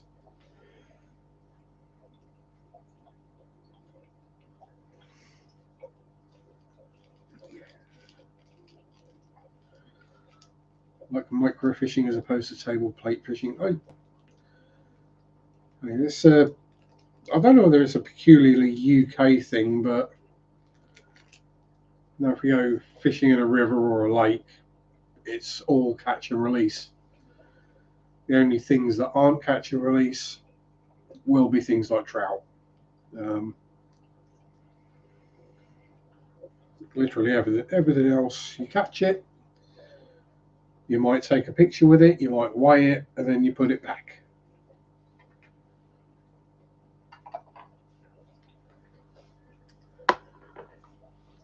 Because then you don't have to keep restocking the lakes. Because if people keep catching all the fish and eating them, then the lake runs out of fish.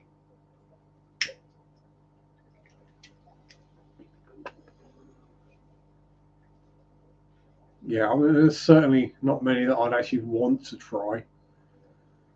Rachel Rudd probably wouldn't be too bad, or perch. I have had pike, and that's nice, but extremely bony. And then like tench and bream are just too slimy, and bream just eat anything. Um,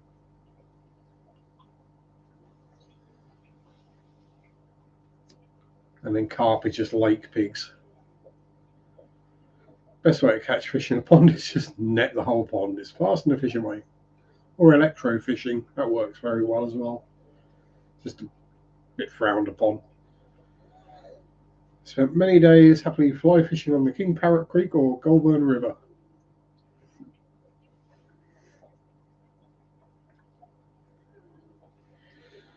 Yes, I've spent many happy days fishing and several unhappy days fishing. It depends on the weather and whether you remember to bring a brolly or not.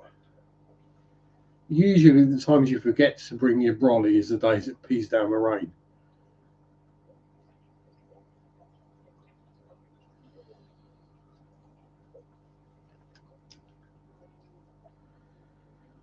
Yeah, I say they're lake pigs, but they get introduced everywhere because that's what people want to catch. Because they grow big and they're easy to catch.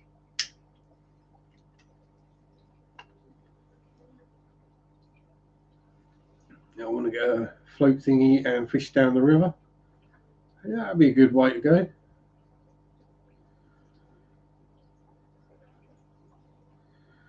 In Southampton, they spend thousands to remove the carp and then people put them back. Yeah, it's because carp basically grow bigger than pretty much any other fish in the UK, and uh, they're easy to catch. I mean, you ask a carp fisherman, and they'll say carp are really hard to catch. What is they're overcomplicating things. Carp are easy to catch. You just put a bait in front of them, they'll eat it.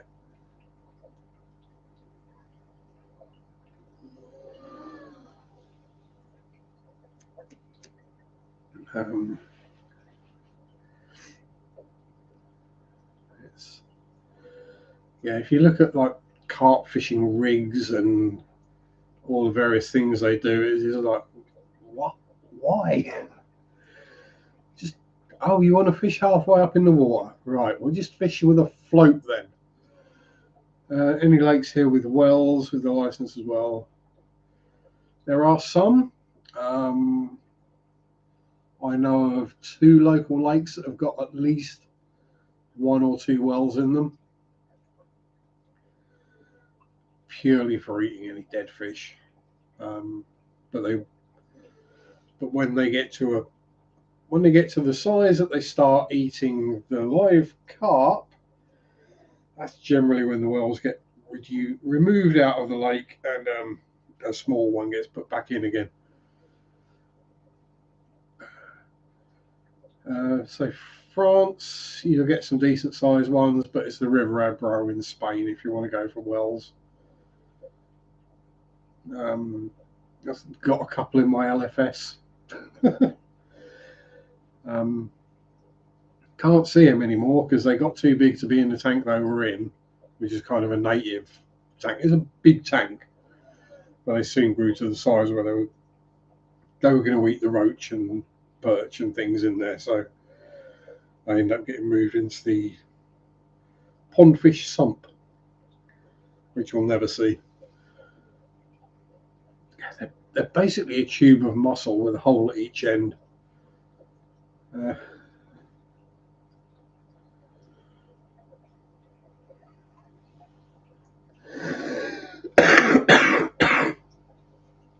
So they're starting to catch them over 300 pound now, 9 foot long in the Ebro. And there are stretches of the river where you're not allowed to swim because you might get eaten. Well, at least dragged under.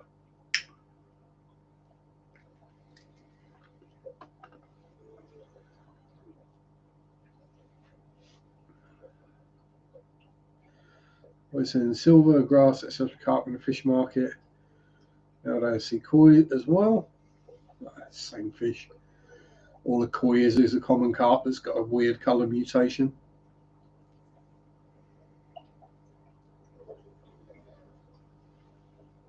Yeah, I think pretty much anything with any kind of boom is sort of frowned upon everywhere these days.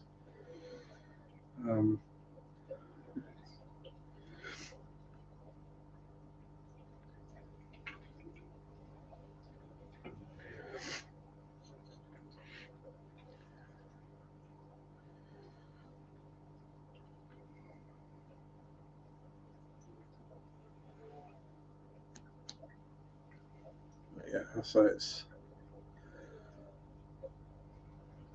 koi are illegal to keep in the home state because they will survive in the wild like they do here. And they probably destroy the habitat for the local species or eat them. That's one thing people will forget is carp will eat fish.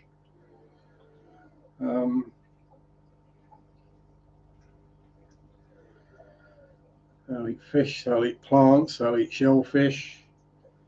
They just root around in the bottom and eat anything else they can find.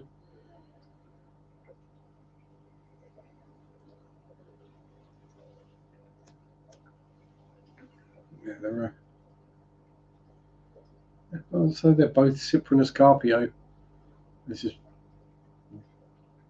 one is a less attractive colour mutation of the common. And yeah, I'll stand by that. I think the coloration of a common carp is more attractive than that of a koi. And Cora's state will get done for destruction of habitat, fishing with a prohibited method, and improper disposal of explosives. Yeah. Yeah, making explosives go boom, improper disposal.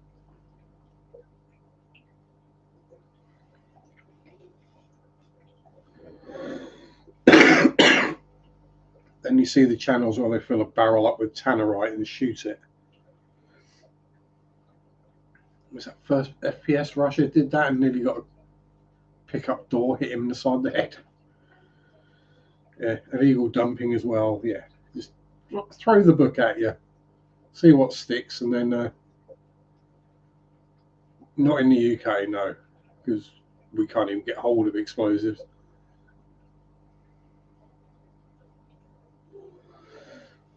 Well, we can, but I don't know how it is in the UK, but here someone will call the police if you even look their way wrong.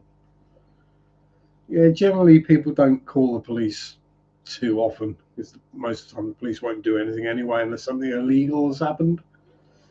Good evening, Donna. How are you, fish lady? There you go, just for you. There's some albino cories. doing snoozes and zooming in. Yeah, some of them are looking quite thick, so might get some eggs soon. Well, probably are getting eggs, probably just getting eaten.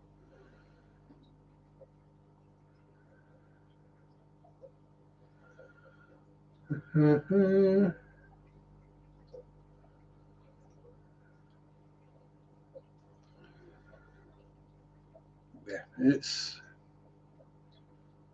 yeah. Police is the last resort. You try and sort it out before you get the police involved. Yeah, yeah. If there's a gun involved here, then there's a lot of police turn up,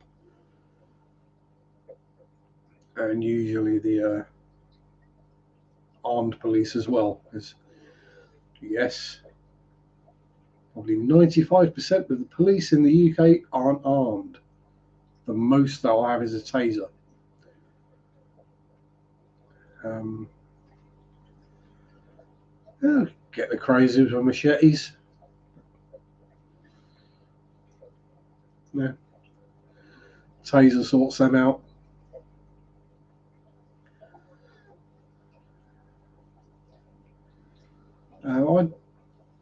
I did once have the police called on me for trimming the shrubs in my front garden with a cavalry sabre. Um, but that person doesn't live around here anymore. Yeah, blades over 3 inches are banned in public and can't be exposed. And no locking blades either. So, yeah, no flick knives, no stilettos, nothing locking, and nothing over 3 inches.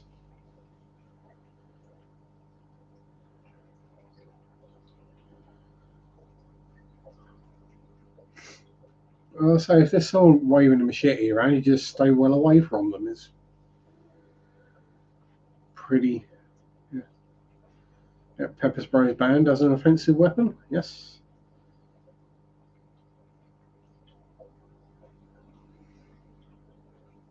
Yeah, that's one reason why we don't give them guns. And the ones that do have guns have a lot of training. A lot of very intense training, and then tasers and cops on cycles. Exactly.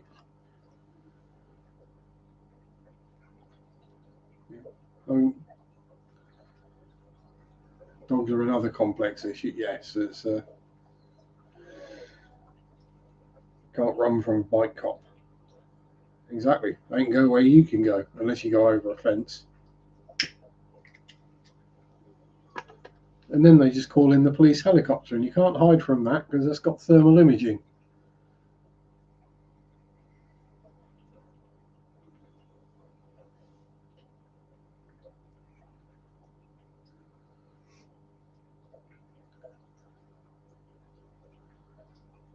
Ooh, thank you very much, Emma.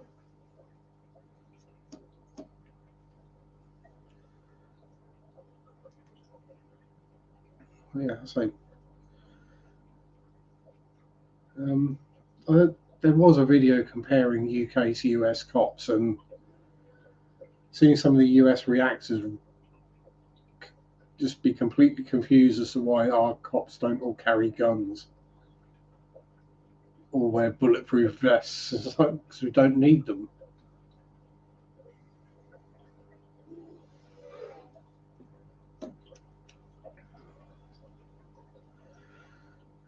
Just finish the final aeration on garden rows and greenhouse. Onions in and bringing squash to the greenhouse. There you go. Full belly and bad wind. Brother tased me in the ass once and it wasn't pleasant. Yeah, it's not going to be.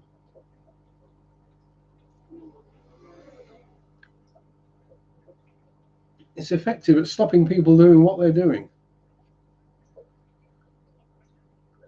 Like in the USA, the police ride Appaloosa and other fancy breeds of horses.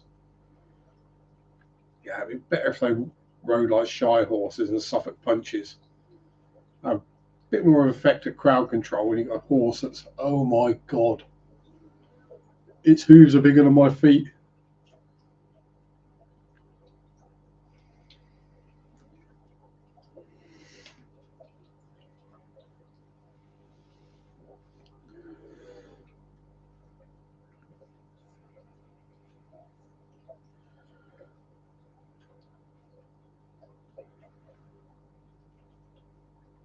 Yeah, British police horses are big horses. They're not dray horses, but they're not far off of it. Um,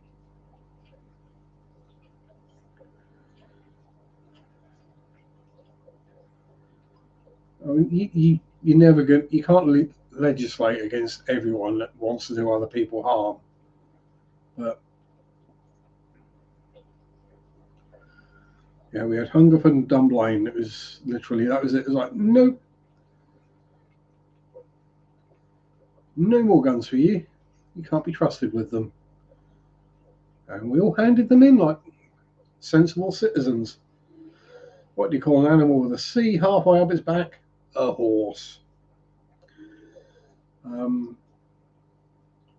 yeah. Yeah, so literally it took Dunblane, which was our one and only school shooting, and then there was a massive crackdown on all the gun laws. So you need a license for everything.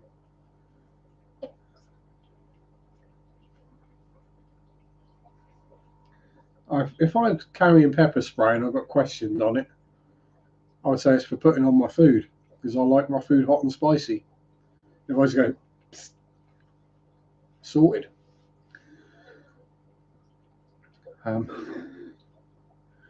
Problem is, I could probably actually do it and eat the stuff and not have a problem. Um, yeah, so presuming you can get a license for which you need to pass police checks, psychological check from the doctor, um, and not just a doctor that you know. It's generally a random doctor.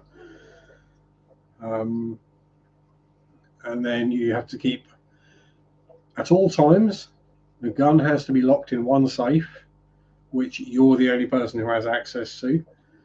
And the ammo has to be locked in another safe, in another room, which you're the only one who has access to. And yeah, I think you even have to show your license if you want to buy ammunition. Is pepper spray even food grade? Probably not, but you know, how much food is food grade? Yeah, I say, if you've got it with you for in case a dog attacks you, but a human happens to, then it's self-defense. So long as it's legal to carry, especially if you're in a mobility device, then yeah, you're obviously going to be a bit more nervous of things, which is understandable.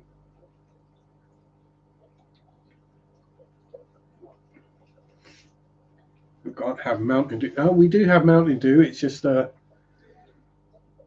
Fanta Orange. They just got certain colours that have been proven to cause things like hyperactivity and whatever removed and replaced. Need to show license here. It's by primers and powder as well as ammo. Yeah, it's common sense, isn't it? Really?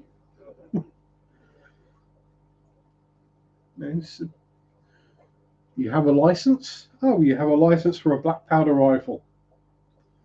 You're buying black powder and primers.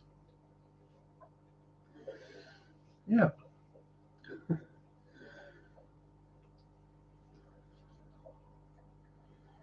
In Texas, you don't need any form of ID to buy a gun or ammo. And was it one of the Michael Moore documentaries where, to prove how dumb it was, he went to there was a bank that was open an account and get a free rifle.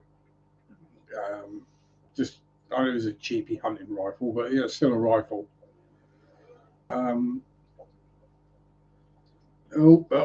Tank resealed has flooded the fish room. Hope the flooding isn't too bad and all the fishes are okay. And nothing too bad has happened. Obviously, several gallons of water on the floor is never a good thing, but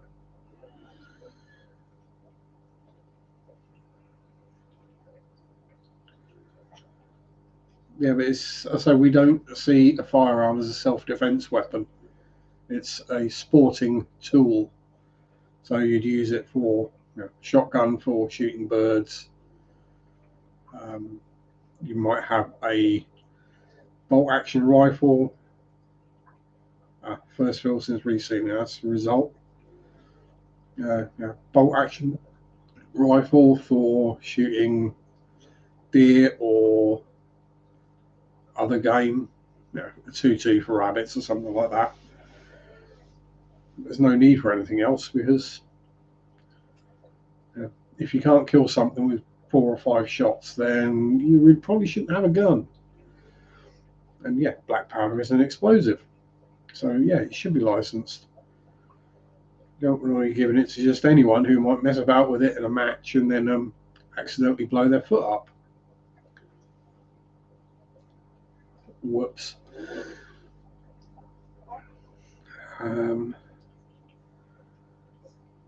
So the problem is just a wet fish room floor. That's a bit lucky.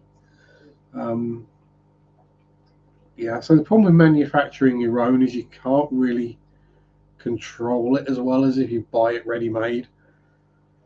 So you could accidentally overcharge or undercharge and things like that.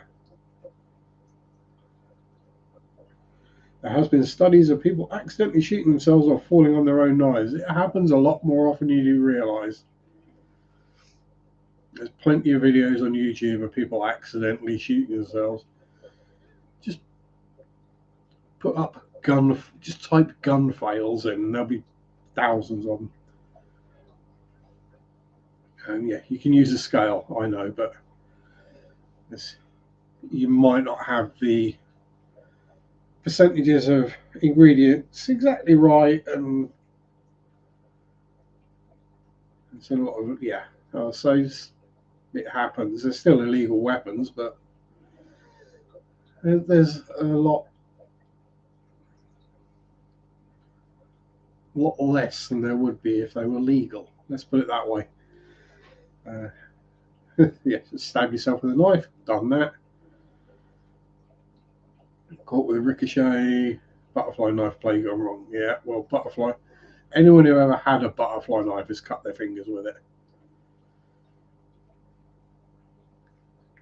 Mum once stabbed herself with scissors. Yeah, I mean,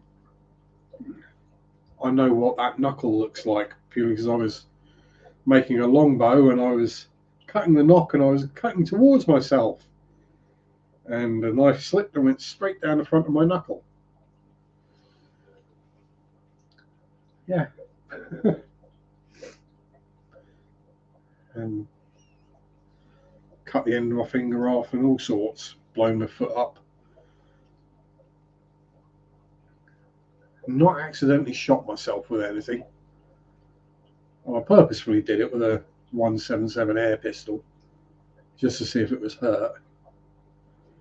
Wasn't a cut, had to go, wasn't sticking through my entire head. Yeah. And that's more than a slight accident. That's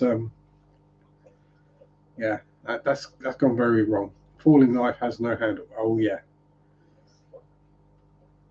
Yes, I've been at the modelling bench and dropped a scalpel, and it's like, no, if it lands on my foot, it lands on my foot. I'm not trying to catch it. Because a scalpel will just open you up. And yes, I have seen pictures of people sat in a hospital with a scalpel sticking out the top of their foot, where it's fallen off the bench and just gone thunk straight through. But thankfully, they're clean and very sharp. So Yeah, you don't try and catch a knife if you drop it. You just try and get out of the way of it and hope it doesn't bounce when it hits the floor and goes random direction. Um, yeah, you hope it lands tip first and it goes doing.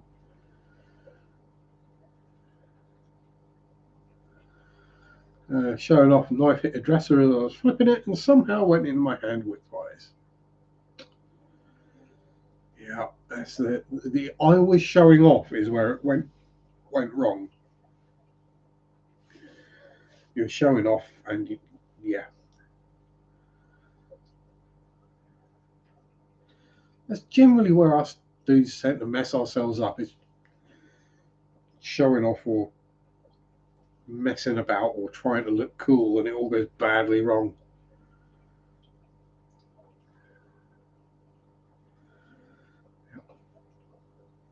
Anything with the ability is just waiting to do it. Yeah, exactly. This is why I've not got a chainsaw. Um, it's just not worth it. Uh, in India, it's the same permit to keep a gun. Used to have mine at home. Kept it in a bank locker right now because I'm short-tempered and it's not safe. Yeah, sensible decision. You still have it, so if you want to go shooting, you can go and get it. But walked in the hospital saying I went showing off, earning the biggest idiot award for the day.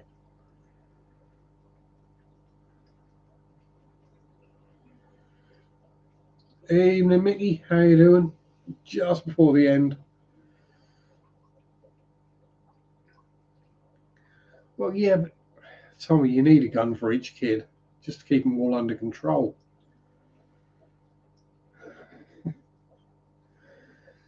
That way, when you can get rid of one, you still got another one to sort the next kid out. Um, no, I am not condoning that. Yes, I've I have thought about it, but I'm pretty sure I wouldn't actually pass the background checks to get a shot, even a shotgun license. So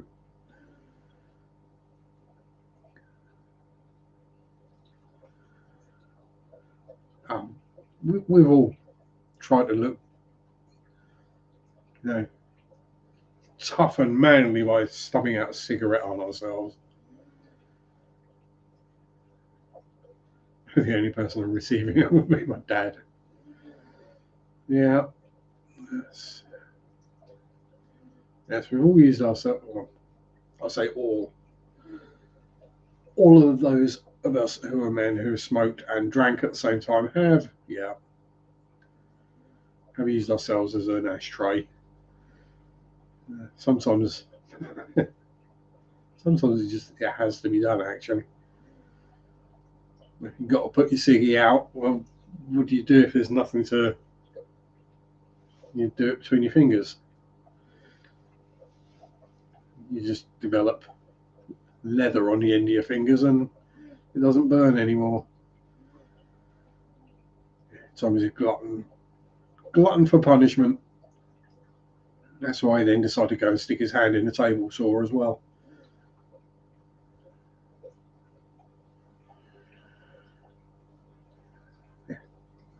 You and me both, Tommy. We both learned how how don't do that because it really does hurt. We didn't take the don't touch that, it's hot. Don't touch that, it's sharp. Don't touch that, it's dangerous. It's why is it? Oh right, that's why. Yeah, have a house, but didn't have an ashtray. Put the ash in your hand. Yeah, done that myself many a time. Yeah, got to know how it feels. Same with peeing on electric fences.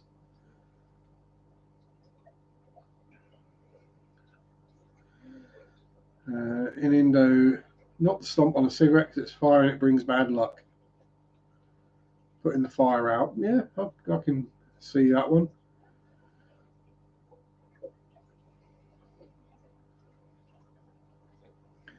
Yeah. Evening, Adam. Hope all is well. Just in time for the end. Two turning up right at the end. But anyway, exactly. Smoking is not my bad habit, it's soda. Oh, I do that as well. Yeah. There is something about like a 3 foot blade where you do give it respect. There's no slight accident with a sword. It's going through you. It's removing something. Anyway, thank you everyone for turning up because my time is up.